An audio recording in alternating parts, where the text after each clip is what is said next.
Today, you will hear the testimony of Reza Darvish. Reza, an Iranian engineer born in Shiraz, was raised under the strict rules of a regime that controlled even thoughts. He grew up amidst the prayers of his father, a respected imām, and the silent fear of questioning what was forbidden. But everything changed when the faith that sustained him became his death sentence. Imprisoned in an underground cell, surrounded by screams and darkness, Reza believed this would be his end, until something impossible happened. On the edge between life and death, a luminous presence enveloped him. What he saw that night defies all human logic and will leave you breathless. And to start, check if you're already subscribed, like the video, and tell me where you're watching from, because this story is going to move you. I was born in Shiraz, in southern Iran, in a house where every wall breathed faith. The sound of my father's voice echoed even before sunrise. He was Imam Darvish, the spiritual leader of the Al-Rahman Mosque, known for its orthodoxy and reverence. Every morning at 4 o'clock sharp, his voice pierced the silence of the early morning with the call to prayer. I would wake to the sound of the sacred words, still mingled with the scent of incense burning in the main room, and the first ray of dawn light streaming through the tall stone windows. That was the rhythm of our home, the same rhythm that shaped my entire childhood: discipline, devotion, and absolute respect for tradition. My mother, Layla, was the silent heart of faith in our family. While my father was the public guide, she was the intimate example. Seated on a dark green rug, with the Quran open before her, she taught the neighborhood children to read and recite the sacred verses. The house filled with the sound of small voices repeating the verses line by line as the sun rose over Shiraz. When I was a boy, I liked to hide behind the columns and listen, unseen, to the words that seemed to sing. And I believed that each one opened an invisible window between us and the sky. That was how the world made sense to me. A cycle of prayers, respect, and obedience. My destiny was set from an early age. As the firstborn, everyone said I would inherit my father's role. He taught me with patience, but also with severity. The early mornings were our private lessons. He explained the interpretations of the hadiths, the hidden meanings of Arabic words, the value of purity and submission. A spiritual leader must be without a shadow of a doubt, he would say, while running his fingers over the worn pages of the sacred book. I listened attentively, trying to deserve the pride I saw in his eyes. I wanted to be like him, firm, respected, a man whose faith does not waver, but inside me there was something I could never silence. It was a discreet, almost imperceptible curiosity that grew with me like a seed hidden in the earth. In the Quran, there are mentions of a prophet named Isa, the son of Mary, Jesus, as Christians call him. From a young age, I was intrigued by him. Why did the Holy Book call him the Spirit of God? Why did it call him the Word of God? No other prophet received such profound, mysterious titles. When I first asked my father this, he looked at me silently for a long moment, then replied in a firm voice, "Do not question what is beyond your understanding, Reza. Questioning is the first step towards downfall." But the answer didn't erase the doubt, it only buried it deeper. I learned to hide my thoughts as if they were sins. And so I grew up, a young man who prayed 5 times a day, who memorized the Quran verse by verse, but whose heart pounded with questions that couldn't be asked. When I entered the University of Tehran to study civil engineering, everyone said I was fulfilling God's and my family's will. Engineering was my earthly path, and theology my spiritual destiny. During the day, I studied calculus, structures, bridges, and buildings. At night, I knelt on the carpet, pointing towards Mecca, and repeated the prayers my father had taught me. It was a meticulously organized life, like a perfect blueprint, but even amidst the routine, I felt a constant presence within me. It wasn't doubt, nor rebellion. It was hunger to understand who, in fact, was the God I claimed to serve. I remember the long train journeys between Tehran and Shiraz. I would sit by the window and watch the desert stretch as far as the eye could see. It made me think about how many people, for centuries, had walked that same land in search of meaning. It was as if the wind itself carried ancient questions. Who is God? Does he really hear us? Is there something beyond the words we repeat? I tried to push those thoughts away, but they returned, insistent, like the echo of a distant voice. At university, my behavior attracted attention. Professors praised my intelligence and disciplined faith. I had become known as the young engineer who never missed a prayer, who fasted rigorously, who discussed sacred texts with expertise. But behind this image lay a conflict that no one saw. When I read about the miracles of Isaiah, the prophet who healed the blind, who made the wind and the sea obey, something inside me burned. I wondered if it was possible for a simple man to do all that. And if he was more than a man, why had the world forgotten him? One evening I returned home late from university. The mosque was still open, illuminated by yellow lamps and the sound of the call to prayer. I went inside and found my father kneeling in silence. When he saw me, he gestured for me to come closer. "Pray," he said. "Faith is like this flame." And he pointed to the lamp before us. "It illuminates, but if you blow too hard, if you rush to understand what you shouldn't, you extinguish it. Never rush to understand God. Just obey." I shook my head, but inside, I felt that perhaps God wanted to be known in a way my father hadn't yet imagined. Mornings at home continued with the same ritual. The scent of incense mingled with the fresh bread my mother baked before sunrise. The rug pointing towards Mecca seemed like an extension of our own skin. There was peace, yes, but it was a peace that came at a high price. It cost silence. No one could talk about doubt, about tiredness, about fear. And the more I tried to stifle my questions, the more they haunted me. Sometimes I would see my mother looking out the window during long afternoons. She wouldn't say anything, but she seemed to carry an old sadness in her eyes, a longing for something she couldn't name. Once, I asked if she was all right. She smiled and said, "There are prayers we say in silence, my son, and God understands them anyway." That night, I kept thinking that perhaps she also had questions she never dared to ask aloud. In college, I started making friends from other backgrounds. There were Armenian students, Jewish students, even some Christians. One of them, named David, was reserved, but he had a different kind of gentleness, a peace that drew attention. When we talked, he spoke to me about faith in a way I didn't know, not as an obligation, but as a relationship. I listened to him with interest, although I tried to keep my distance. In Iran, any friendship misinterpreted could be costly, but something about that man made me want to understand more. Even so, I would go home and try to convince myself that everything was under control. My father was the epitome of perfect faith. He said that doubts are arrows from the enemy, and I believed, or tried to believe. However, as my youth progressed, I realized that my faith didn't bring me joy, only discipline.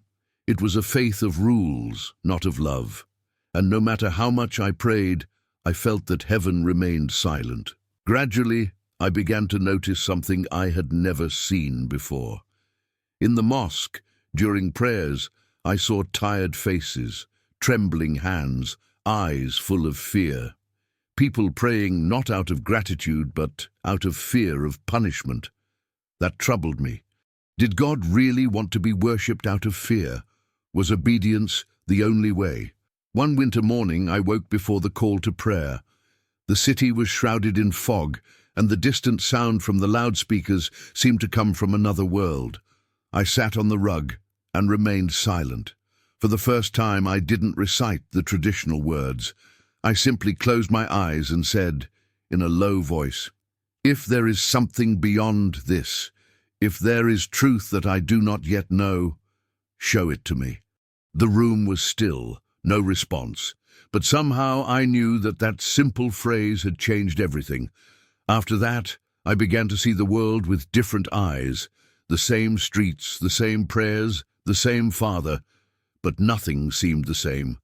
It was as if I had opened an invisible door, and now I couldn't close it. The sound of the Quran still moved me, but it also left me confused. There was beauty in the words, but something was missing that I couldn't name. One day, as I was leaving the mosque, I met an old beggar sitting near the entrance. He asked me for a piece of bread. I greeted him with the usual words and gave him what I had. He held my hand and said something that struck me. True faith is when you not only repeat the words, but understand the heart behind them. I stood there, not knowing what to answer. It was as if, somehow, that stranger had read my soul. I returned home in silence, trying to understand why that simple encounter had shaken me so much, and it was on that day that I realized how much I feared disappointing my father. My faith, in truth, was based on fear. Fear of making mistakes, of disobeying, of being rejected. I performed all the rituals, but not out of love for God, but rather out of terror of losing him. This revelation was devastating. How could I admit that all my obedience might have been nothing more than fear disguised as devotion? Since then, something inside me began to break. I was still the imām's son, the exemplary student, the man everyone admired for his righteousness.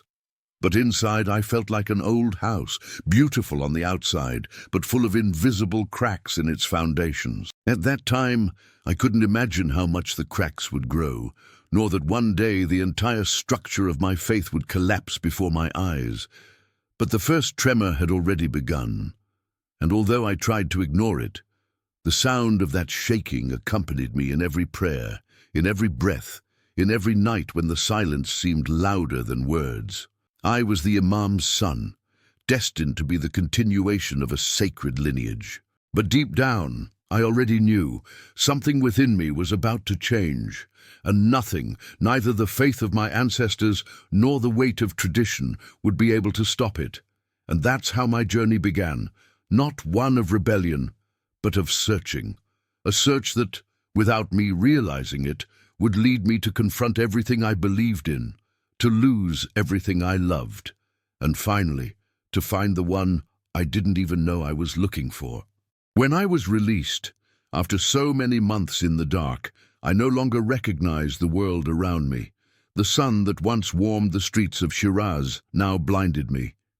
People looked at me with suspicion, as if I carried an invisible mark on my face. I was the man who had been imprisoned, the silent traitor, as they called him, someone who had dared to ask too many questions. The government had released me, yes, but under constant surveillance. My steps, my conversations, even the air I breathed seemed watched. I was free on the outside, but a prisoner on the inside. Returning home was harder than I had imagined. The wooden door still creaked just as it did, and the smell of incense still lingered on the walls, but everything was different. My father, once the respected imām of the Al-Rahman Mosque, was now a silent, weary man, removed from the pulpit for excessive moderation. And they said he had become too mild, that his words no longer inflamed the people. I found him sitting on the veranda, his gaze lost on the horizon. "The world has changed, Reza," he said, without looking at me. "And when faith becomes dangerous, even the truth can be a sentence." Something was broken within him. The man who once preached with such conviction now seemed to doubt his own voice. My mother tried to maintain the routine, but hope no longer resided in that house. The mosque had replaced him with a more pure preacher, and neighbors who once greeted us now crossed the street to avoid our gaze. I tried to pick myself up. I went back to working on small engineering projects, trying to appear normal, but the truth is, I felt a deep emptiness. At night I would lie in bed, unable to sleep. The silence was deafening, and my mind would return to what I had experienced in prison, the voices, the screams, and above all, Mansour's words. "He will find you, even in the darkness." One day, while cleaning the old room where I kept some university books, I found a small wooden box forgotten behind a shelf. It was old, covered in dust, and tied with a piece of string. Inside, wrapped in a faded cloth, was something that took my breath away, a Bible in Farsi. The name on the cover was Mansour's, the same man who had died beside me in prison. I held it, as one holds something forbidden and precious at the same time. My heart raced. For a moment I thought about hiding it again. I knew the risk. Being found with that book could mean the end of my freedom, maybe even worse. But something inside me screamed that I needed to read it. I needed to understand what was in that book that gave so much peace to a man condemned to death. That night, while everyone was asleep, I lit a small lamp and began to read. My hands trembled as I turned the pages. Blessed are those who are persecuted because of righteousness, for theirs is the kingdom of heaven. The words pierced my heart like an arrow. Blessed are those who are persecuted. I read it again in a low voice and felt tears stream down my face. For the first time, those words didn't demand fear from me. They offered comfort. I continued reading. Love your enemies. Pray for those who persecute you. It was the opposite of everything I had learned. In the Quran, I saw discipline, duty, obedience.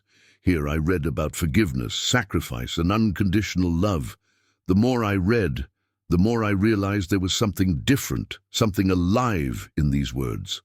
I didn't feel fear. I felt a warmth, a presence. I spent weeks like that, reading in secret. Sometimes the sound of my father's footsteps would make me quickly close the book and pretend to be asleep. Other times, I would hide it under the mattress, my heart racing, fearing someone would find it, but nothing could keep me away from it. The more I read, the more I felt those words were calling me by name. One night, my mother entered my room without knocking. I was startled and tried to hide the book, but she saw it. I expected a shout, a reprimand, perhaps even the sound of the door being locked to call my father. But none of that happened. She just looked at me silently. Then, to my surprise, she sat down beside me. Her voice was soft, almost a whisper. Your grandfather also secretly sought this same Jesus. I froze. I thought I hadn't heard right. What did you say? She took a deep breath and told me something that would change everything. Your grandfather was a man of faith, but in the last years of his life, he began to have dreams about a man dressed in white. He said that this man spoke of love and peace, and that he called him by name. When he told his father, he was silenced. Since then, he never spoke about it again. But before he died, he told me, one day, someone in our family will continue this search. I was speechless. It was as if time had stopped. The search I thought was a detour was, in fact, an inheritance. I wasn't alone. My own family had carried for generations a hidden whisper, an invisible thread that connected us to the same question. Who is Jesus? That night, my mother and I talked for hours. She told me that for many years she had felt a different kind of faith within herself, something she couldn't explain. She said that when she saw me praying, she remembered the sparkle in my grandfather's eyes, and that silently she asked God to show me the same path. I cried because I realized that this faith wasn't rebellion. It was blood. It was lineage. It was the echo of an ancient quest that had finally reached me. From that day on, I began to read even more. I read the Gospels attentively, comparing them with the scriptures I knew. What surprised me was not only the content, but the tone. Jesus didn't speak like a distant prophet. He spoke like someone who knew human suffering, like someone who walked alongside those who suffered. Come to me, all you who are weary and burdened, and I will give you rest. These words seemed written for me. I was the weary one, the burdened one. And for the first time, someone didn't tell me obey, they told me come. During the day, I maintained my normal routine so as not to arouse suspicion. At night, I immersed myself in the pages of that forbidden book. Sometimes I imagined Mansour smiling somewhere, seeing what that small gesture, hiding a Bible in a forgotten room, had provoked. But the transformation didn't come without fear. I knew my life was now treading on dangerous ground. A single rumor, a single accusation, and I would be dragged back into the darkness I had barely escaped. Still, I couldn't stop. It was as if each verse was a piece of light, and I could no longer bear living in the shadows. As the days went by, I began to notice subtle changes in myself. The prayers that had once been part of my routine now took on a different meaning. I wasn't just repeating words. I was speaking to someone. One day, kneeling on the rug, I realized I no longer knew who I was praying to. It was as if the voice inside me was saying, "You are closer to the truth than you think." My father began to notice something different as well. He watched me with a look that was a mixture of pride and concern. "You've been acting strangely, Reza," he said one night. "Pray less, talk less. What have you been thinking about?" I just smiled and replied, "I've been thinking about God, Dad." He nodded, not understanding the weight of my answer, but deep down I knew something was about to change again. The book I was secretly reading wasn't just a text. It was as if each page opened an invisible door within my heart. I felt an increasingly strong presence, something watching me, guiding me, silently teaching me.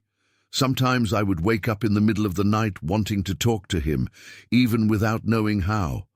I would just say, "If you are real, keep showing me who you are." That's how I began to understand that my quest wasn't heresy, it was heritage. The same silent faith my grandfather kept, that my mother secretly protected, now blossomed within me. I didn't know what would come next, but I couldn't go back. I was a divided man. Outwardly, the imām's son. Inwardly, the man who read the forbidden book and found peace in the words that everyone feared. And it was in that moment of transition, in that space between fear and discovery, that the unexpected happened. Someone was watching me. I didn't know who, but I felt eyes on me.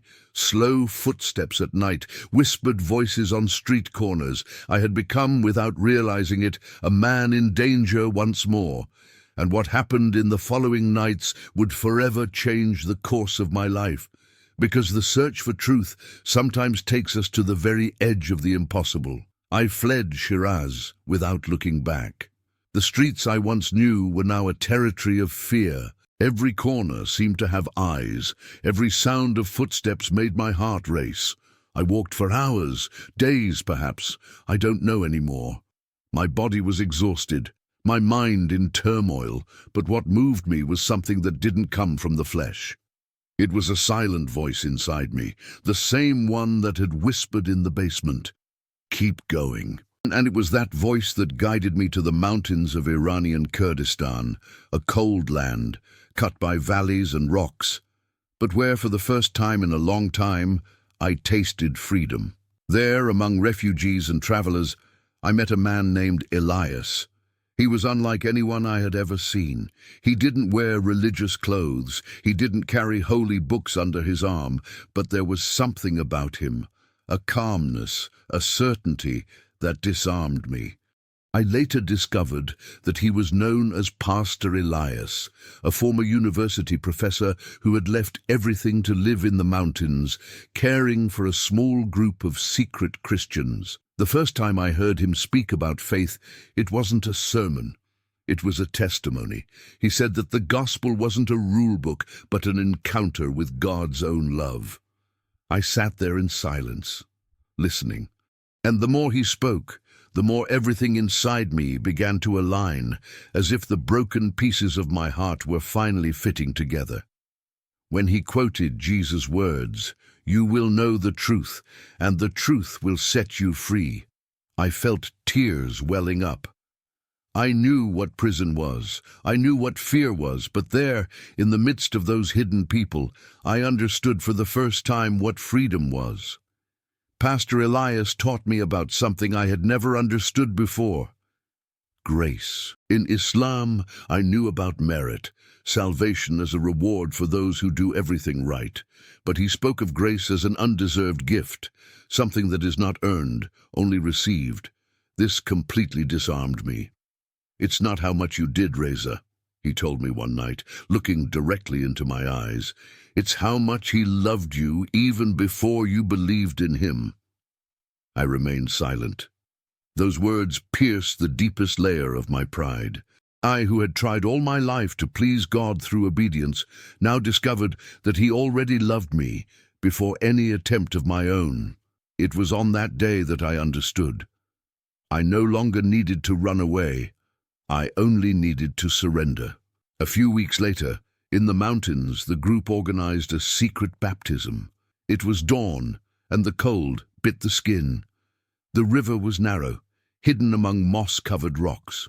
The moon reflected on the water like liquid silver. When I entered the river, the icy current made me shiver, but inside me there was fire.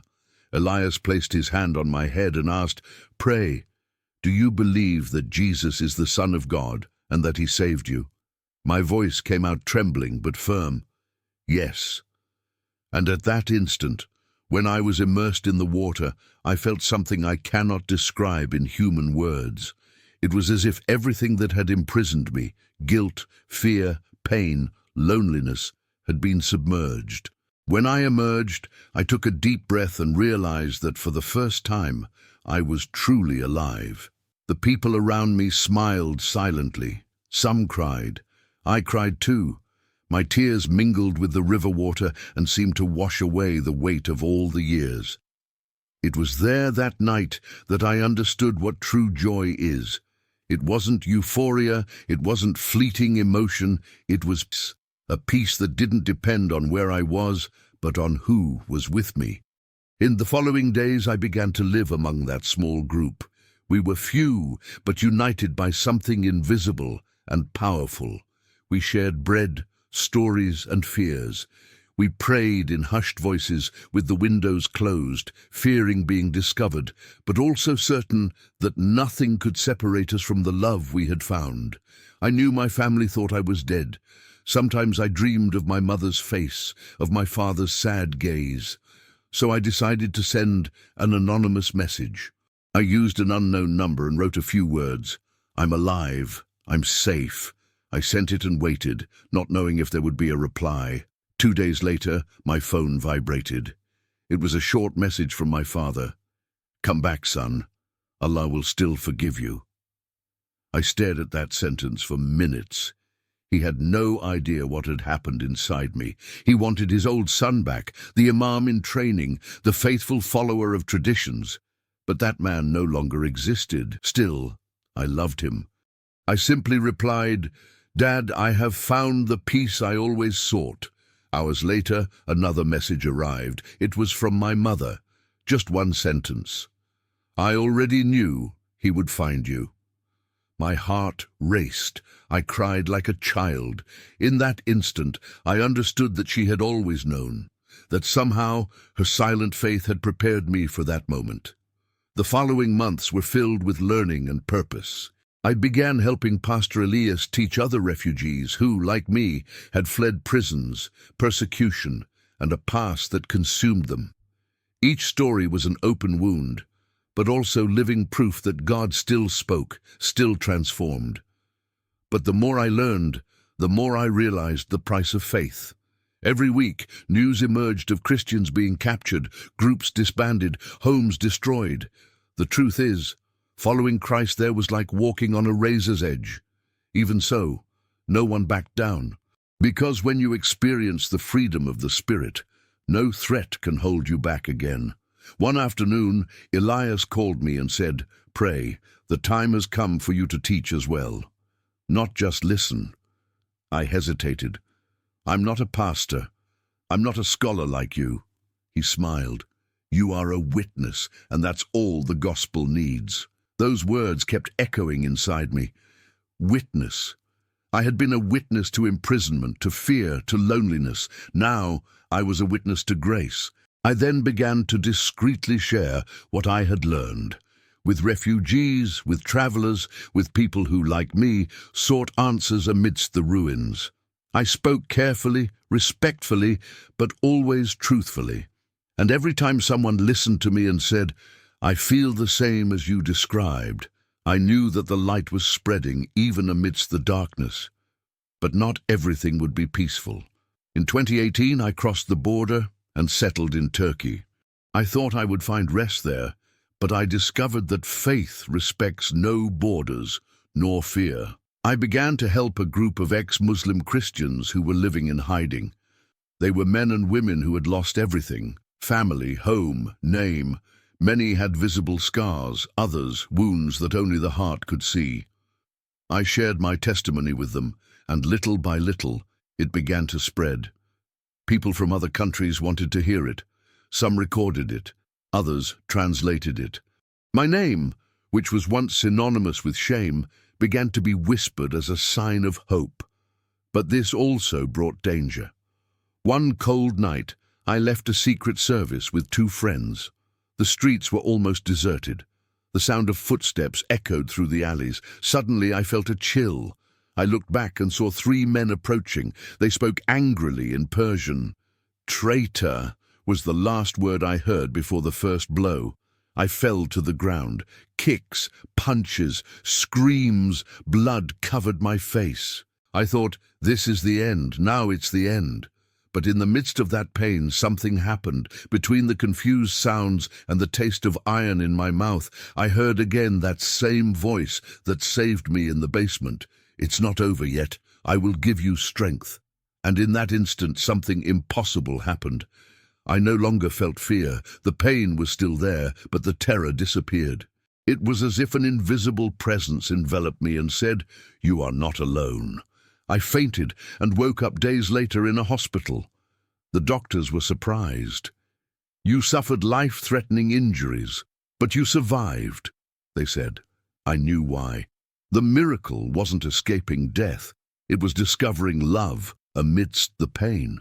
When I finally managed to speak, the first thought that came to mind was, "I forgive them."